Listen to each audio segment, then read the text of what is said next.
Halo, perkenalkan saya atas nama Yanti dengan NIM 240858501041, prodi PKK, Fakultas Teknik Universitas Negeri Makassar. Di sini saya akan membahas tentang bagaimana cara penilaian hasil belajar dengan terbaik. Simak videonya dan selamat menyaksikan. Bye bye.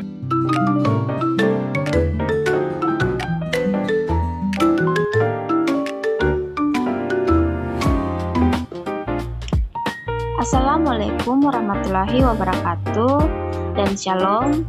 Pada video kali ini kita akan membahas tentang cara menilai hasil belajar siswa. Penilaian hasil belajar adalah proses untuk mengetahui sejauh mana siswa memahami materi yang dipelajari. Penilaian ini sangat penting karena membantu guru melihat perkembangan siswa, mengetahui kekuatan dan kelemahan mereka, serta menentukan langkah kewajiban selanjutnya. Dalam proses penilaian terdapat 3 aspek utama yang perlu diperhatikan. Yang pertama adalah penilaian pengetahuan. Nah, penilaian pengetahuan ini bertujuan untuk mengukur sejauh mana siswa memahami materi pelajaran. Biasanya dilakukan melalui tes tertulis seperti pilihan ganda, isian singkat, maupun soal esai. Melalui penilaian ini, guru juga dapat mengetahui apakah siswa sudah memahami konsep atau masih perlu penjelasan ulang. Dan yang kedua adalah penilaian keterampilan. Nah, penilaian ini digunakan untuk melihat kemampuan siswa dalam melakukan suatu kegiatan atau praktik secara langsung. Contohnya seperti membuat kerajinan, melakukan percobaan, praktik olahraga, atau presentasi di depan kelas. Penilaian keterampilan penting karena tidak semua kemampuan bisa diukur hanya melalui tes tertulis. Dan yang ketiga adalah penilaian sikap. Nah, penilaian sikap ini berkaitan dengan perilaku siswa selama proses pembelajaran, misalnya sikap disiplin, tanggung jawab, kejujuran, dan kerjasama dengan teman.